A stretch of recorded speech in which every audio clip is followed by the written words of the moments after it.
Yeah, the Zigzagoon hat is on a roll, man. Ziggy's been killing it for me. In a way that most other hats have not. This is the new Will.i.am, man. I guess we don't really have a nickname for this one. I guess the nickname is just Ziggy, right? Because why? It's the perfect nickname. And that's got to be short. It's got to be short for Ziggy Stardust.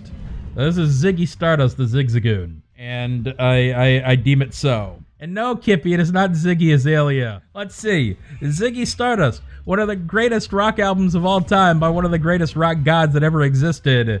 And culturally appropriating girl from Australia. Which one is more appropriate here? Reactive Raichu, what is the worst vacation I ever took? Oh, I got a good one for this. Okay. It's not really a vacation, but it's one particular day of a vacation. So, okay, preface to this is that I am banned from Barnes & Noble at South Point Mall. That's all you need to know. Now, I will expand. Well, it's a two-level Barnes & Noble, okay? And between the two levels of the Barnes & Noble is escalators. I was down there with my friends. I was in high school. I was about 16 years old or so, and what we do, we hang out at the mall. I'm a standard teenager at this time. I hang out at the mall with my friends, and as being the really cool people that we are, we were all just, chilling at the Barnes & Noble, yeah. We weren't being nerds at all and reading comic books and shit. So no, we're chilling at the Barnes & Noble, and two levels of the Barnes & Noble, and looking for my friends because I was chilling in the comic book section. I ride up the escalator to see if they're upstairs, and they're not upstairs. I ride down the escalator, and as I'm riding down the escalator, I see my friends, and they're all upstairs. And I'm like, I'm not that far down this escalator. I can probably just walk up the down escalator, and I'll be back at the top. I'll be back in with my friends in no time. Turns out there's a certain amount of coordination that is required for walking up the down escalator, which, as a teenager who was still growing, I do not possess. So I immediately trip and fall. And if you don't know, the way an escalator works is that it's got all these gears, and the little steps kind of have these grooves on it that moves into the gears, and so it can rotate and rotate and rotate. But the long story short is an escalator has very sharp edges to it. Do not trip on an escalator. It will F you up. And I landed right on my knee. And the escalator cut my knee to the bone. And so I went into the bathroom to try to clean up a little bit. And there's this little kid there with his dad. And the little kid goes, Daddy, what's wrong with him? And the dad just looks at his kid and looks at me and he says, Son, he did something stupid. And walks out. And I'm like, thanks, man. Thanks for helping out here. All right. Kind of messed up at the moment. So anyway, so I was going to be fine with it. I got my father to pick me up. And he looks at the wood. He says, not that bad. You're going to be fine.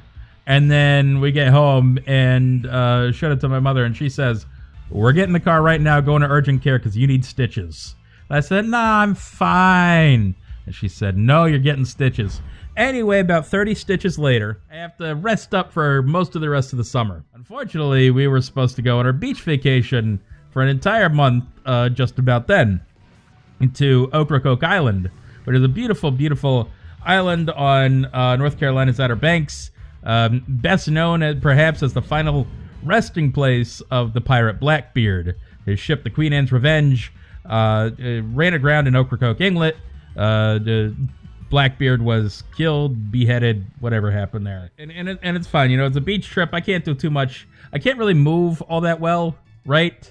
I'm kind of hobbling still because of the whole knee thing. But I'm going to get it's to the point where my knee's almost healed up, and I'm going to get my stitches out. But I haven't quite gotten them out yet. But I'm going to get them out on Ocracoke Island while we're at the beach vacation. And my dad decides that we're going to take a day trip over to a nearby island called Portsmouth Island, where you can only reach by ferry, by boat. And there's this little boat, and you have to charter, actually, the ferry to take you over there. And so we charter the ferry over to Portsmouth Island, and we get there, and we step off the boat and we take a deep breath and immediately inhale several mosquitoes. Because unbeknownst to us, as beautiful as the Outer Banks are, in the middle of summer, it's bug season. And we said, holy shit, what the F? And we hope that it's just an isolated thing. And we run to the ranger station and we busted the door. And we try to recuperate a little bit and figure out what the hell is going on here. And all of a sudden the ranger comes in from outside and he is covered head to toe in mosquito netting. He's got an entire bug suit on, like the kind of thing like a beekeeper would have. And he said, what the heck are you people doing here? It's bug season. We're like, I don't know. They had dropped off by the ferry. The ferry's going to pick us up from the other end of the island. And there's no way to communicate with them. You know, we just got to wait till we get picked up, but it's all the way on the other end of the island.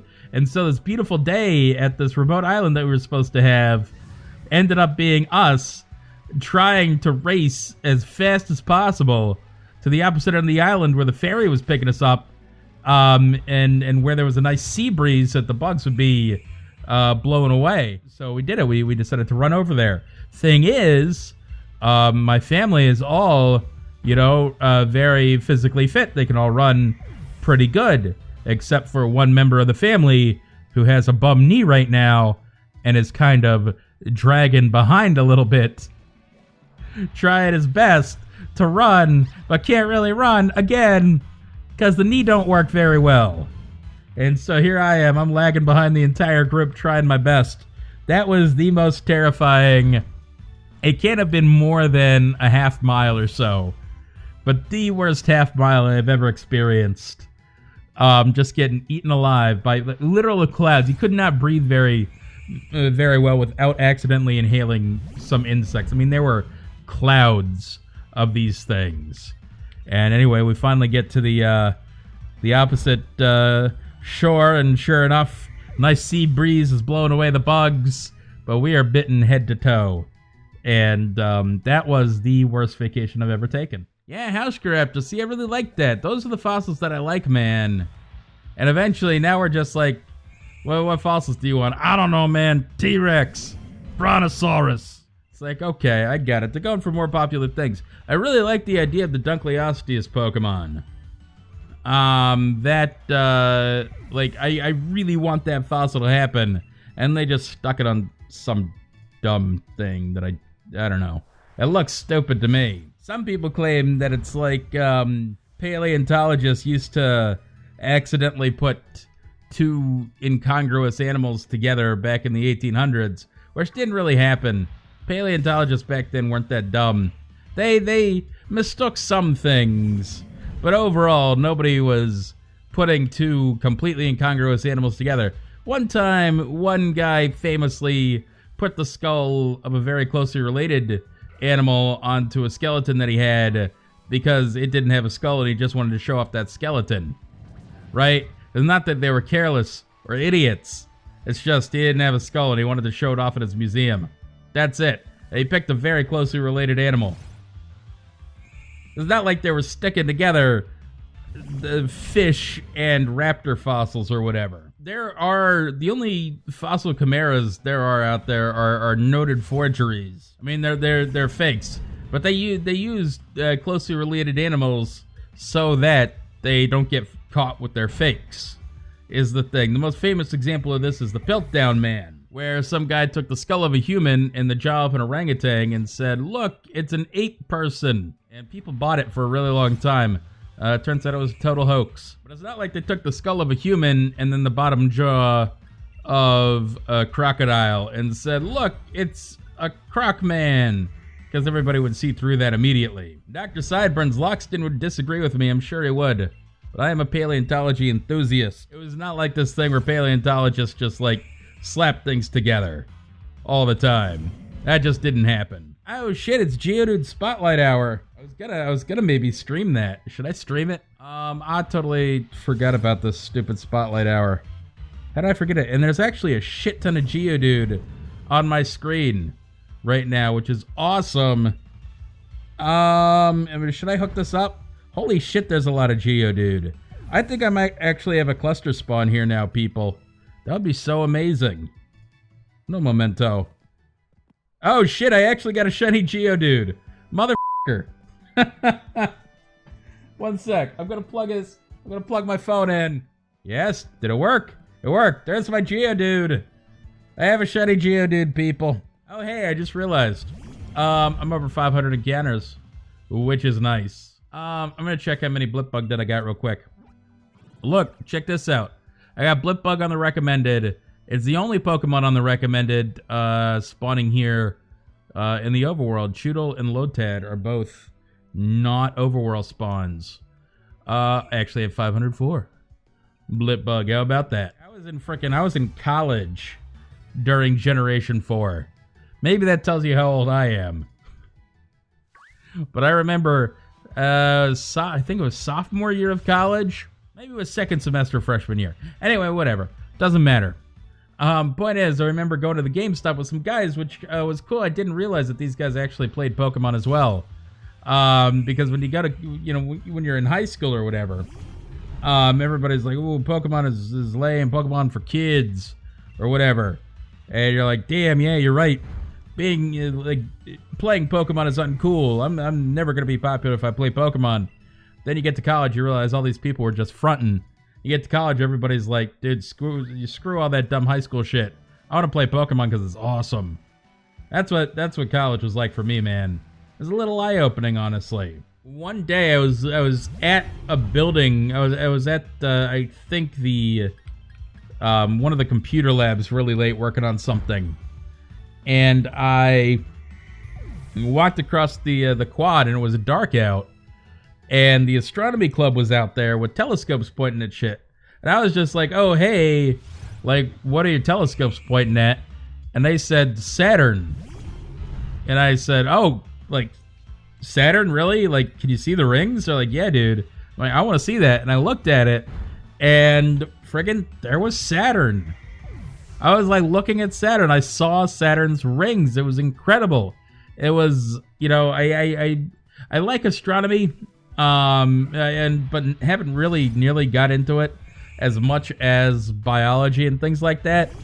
But seeing Saturn there was definitely one of the coolest things I've ever seen. Now, the one thing I didn't expect, when you point your telescope at something, you point it there, and it's not necessarily fixed. But between the motion of the Earth and the motion of Saturn, and just how freaking far away Saturn is, with parallax shift, Saturn kept moving in the frame, right? And you had to move the telescope every once in a while because Saturn would just like drift off screen, kind of.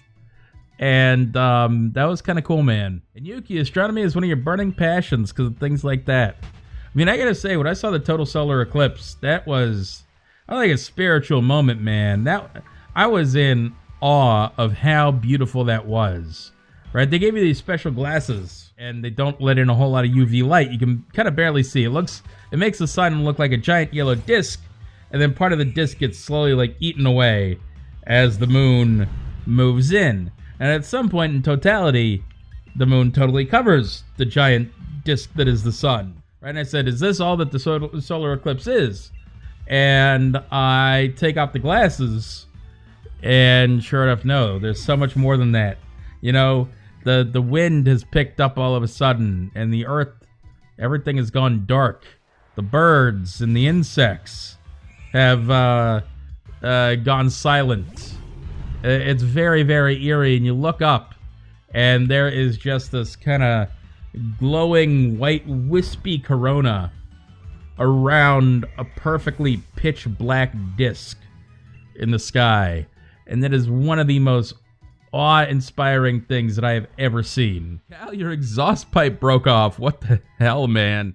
That sucks. I know what that's like. I had a car, one time, and the gas pedal, the accelerator, like the one thing that you kind of need a car to work, it just fell off one day.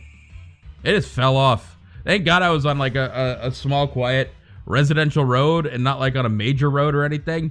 Just fell off. And I just kind of cruised, you know, thankfully the brakes still worked. Cruised over to the side of the road and pulled over. And brought it in. I'm like, hey man, you know, to the mechanic, hey man, you know, can you fix this? How much is this gonna cost? He's like, boy, I'll tell you what, I've been working in this job for 30 years and I ain't never seen nothing like this. Poor Komala, man. I really like Komala as a Pokemon. And its shiny is so bad that it kind of ruined the Pokemon for me a little bit. It's really, like, it could have just such an awesome shiny. And, like, literally anything but what they did would have been fine. I know, I like Komala, and I was super duper jazzed when it was first revealed. I mean, I've been wanting a koala Pokemon for, I mean, like, at that time, it was 4 generations. You know, since Gen 3, I'm like, okay, well, now it's time. I mean, we got to get a Komala Pokemon. Koala, sorry. Komala is not a real thing. Although, what do you think? If we've got Barack Obama snow, now we're maybe going to have Vice President Komala Harris. I can't, somebody's got to have made that joke already, right? I think. Anyway, Bob, yeah, some Americans do absolutely freak out over snow. Yeah, here in North Carolina, we can't handle it. If there's like an inch and a half of snow, school is canceled. You know, everybody's staying home from work. Okay, it's a snow day. We'll go back when it all melts. Well, AJ, that's what I find. You say people in the northern United States can deal with snow better. I find that they're just more used to it and therefore are more cavalier about it. You know, they drive, they run, or whatever. And I've said this before. When I was in Minnesota and there was a couple of inches of snow on the ground and like an inch of snow on the highway, people were driving like 60 miles per hour down that highway, and I have never seen more cars in ditches than I saw that day. You know, we have this idea of snow during winter and like snow on Christmas and things like that. The reason is that back in the 1700s and up to the mid-1800s, the world was actually in somewhat of a mini ice age. They'll literally call it the Little Ice Age or the Mini Ice Age. And it snowed a lot more back then. And it just happened to be when Charles Dickens was writing The Christmas Carol. He was kind of writing it about the snow that he used to experience, the Christmas he used to experience as a child. And The Christmas Carol really informed a lot of our Christmas traditions. And right on tides, I'm fine with the Kanto representation. We've been getting a lot of Gen 5 representation lately. In fact, if you look at Sword and Shield, guess which generation has the most members and the highest percentage of that generation represented? Guess what? It's a Generation 5. Just saying. Hydreigonite, most of the Unova decks is in Sword and Shield, and the Crown Tundra isn't even out yet. Just saying. I wonder who could be responsible for making some of those decisions. Mr. James Turner, perhaps? I don't know. Maybe not. I'm going to blame him for it, though. Right on, you think they did it because they're not going to pay much attention to Gen 5 mods in future games. Unlikely. Considering in a couple of generations we might be getting, you know, Gen 5 remakes. Assuming that we're going to get Gen 4 remakes this generation. Not this year, obviously, but perhaps next year. And then you skip a generation. Maybe. And then the generation after that, you get another set of remakes, Gen 5 remakes. So, in Generation 10. Look out for Generation 10, man. Those Gen 5 remakes are coming. I should make a YouTube video about it. Major leaks, spoilers, black and white remakes coming in Generation 10 based on absolutely no evidence, but also pretty sure because that's been the trend so far. Yeah, see, people are always talking about, they're already talking about Gen 9 starter leaks and some bullshit. Like, come on, dude. Easiest clickbait to make is just, literally just lie. Just lie. Said you saw it on 4chan. It might not even exist on 4chan. The hell, post it on 4chan yourself. Make your own news. But it's basically, by the way, the plot of the James Bond movie, Tomorrow Never Dies. Just post your own leaks to 4chan, make the leak video about it, reap many cash. That's all you've got to do. In fact, you could even time it. You could post the leak, then have your video all ready to go, so you'd be the first one with video about the leak, like right after you post it. Boom, there you go. Corva King, leak checklist for fake leak videos. Let's see. Gen 4 remakes in 2021, obvious one. I mean, you don't even have to leak. That's just using common sense. Mega starters, probably not going to happen. There's a dumb thing that's in these leaked videos, is claiming that Mega Evolution is coming back. Mega Evolution is not coming back. If a Gen 4 remake comes out this generation, Mega Evolution is not coming back as a primary focus of the game, and or there will not be new Mega Evolutions. Done. End of sentence. I mean, again, that's just using common sense. Every time that there's another game in the same generation, that game has used the same battle gimmick as the previous game in that generation. So if Generation 7 is all about Z moves, well, by God, Ultra Sun, Ultra Moon going to have some Z moves in it. Gen 6 all about Mega Evolutions, by God. You know, Omega Ruby Alpha Sapphire going to have Mega Evolutions. And I bet you that if there are going to be Gen 4 remakes, bet you, yeah, there's going to be some Dynamax going on. They could say that it's a mystery phenomenon has been exuding itself from Mount Coronet and the weird energy around Mount Coronet. And Penguin Nerd, which timeline is Sword and Shield in? It's probably one of those things like the Legend of Zelda series, where yeah, there's an official timeline or whatever, and various universes or whatever, but it's probably just best not to think about it. You think they still make Flintstones Vitamins? You think I could get my hands on some of those? You remember those things, man? When I was a kid, we were all about them Flintstone Vitamins. And we liked them because we thought that they were candy, but they were really good for you. And Debbie, they have adult vitamin gummies, but no adult Flintstone gummies. I didn't ask for adult Flintstone gummies or adult Flintstone vitamins. I merely asked if they existed because I would just eat the kids' versions, right? What's the difference? Do they have less vitamins than an adult would need? Okay, I'll take more of them. Just imagine me early in the morning with a handful of Flintstones vitamins chowing down. There you go, man. It's like breakfast is already served. Yellow Volt, most interesting Pokemon cry. We're just gonna say Cricketune, because why not? Also, I think the one Pokemon cry, everybody says like, oh, Cricketune is the loudest Pokemon cry for whatever reason, blah blah blah. People are forgetting about Zebstrika. Like, I had a lot of trouble playing Pokemon Black and White on just a Game Boy system with the sound on, because every other sound would be just kind of normal levels, and then somehow Zebstrika's cry would cut through like a sword through the air. It was insane. It's so much louder than everything else in the game. Alright, so there's officially 1,000 encounters right there. Hopefully we get this thing before the next 1,000.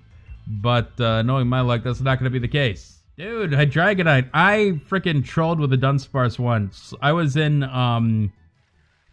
Showdown, and I was given a Dunsparce on my team.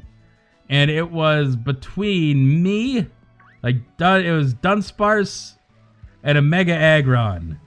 And this is win or lose, alright? Dunsparce versus Mega Aggron. But I had coiled Dunsparce up once or twice, and I sat there and I glared the Mega Aggron, and so it was paralyzed, and then I Serene Grace headbutt paraflinched that thing about 20 times in a row. I could tell that my opponent was getting so freaking salty. But Dunsparce pulled it out, man. The Mega Aggron did not have a chance. It was amazing. And the other best was where I came back. My opponent had about 5 Pokemon versus my 1 Garbodor. And I somehow came back 5 Pokemon to 1 Garbodor and won the match. I don't know how it happened. And at the end of the day, it came down to, it was me, it was my Garbodor and Klefki. And Garbodor had almost full health. But the only real moves it had to do any damage were all poison-type moves, which obviously wouldn't affect the Klefki. So all I could do was keep pain splitting it. And I kept pain splitting and pain splitting and pain splitting until we got down to almost no health. All the Klefki had to do was attack me one time and I would be dead. Thing is, it attacked me with Play Rough. And I had Aftermath. And so I lost all my HP. But then Aftermath technically goes off first, so that the opposing Pokemon faints from Aftermath. The Aftermath went off first and I won the match. And the guy was so unbelievably livid. Actually, here's what it was. It was the even better part of it. I was down when I was about down to 5 Pokemon to 2. The guy like taunted me, basically said, haha, you suck, I'm gonna win. And I said, okay. I'm going into master strategy mode. I am thinking like 4D chess moves ahead, and I'm going to win this match. And sure enough, I did it. And it was the most satisfying feeling in the world. I do not have another hat set up. So, I really hope we get this thing today, because that's going to be a pain in the ass otherwise. And nothing. Get out of here, man. If you're not going to give me what I want, I don't want to see your face. That's all there is to it. Okay, you're still all Zigzagoon. Oops, all Zigzagoon. All right, what's the point of this? Tell me what the point of that is. Because there's Blipbug. Oh, thank God. Well, don't have to worry about the head anymore. That's fun. Cool. 1,205 encounters on the dot there. That's not bad. Nice, early, easy hunt today. Was not expecting it at all. Glad to get it under odds. This is, I feel like, I've had a couple of under odds hunts recently after having quite a few over odds hunts. So, that's nice. But we gotta catch this thing. Very happy to have it. Yes, we're over here. I've got this early route bug, and it's level 40. So why not? Very nice looking shiny, in my opinion. There we go, caught on a critical capture. Exactly what I wanted to see. You know, I usually don't like the shinies that only change one color on them, but this Blipbug, the yellow just goes to this kind of purple, and it's a beautiful thing, man. I think it really makes the whole shiny change, and it looks really, really nice in kind of a subtle way. So, in any case, y'all, if you're watching on YouTube, this is the end of the video. Thank y'all for coming out today. If you like this video and want to see more, please subscribe to my channel. Otherwise, guys, we are going to see you on the next Shiny.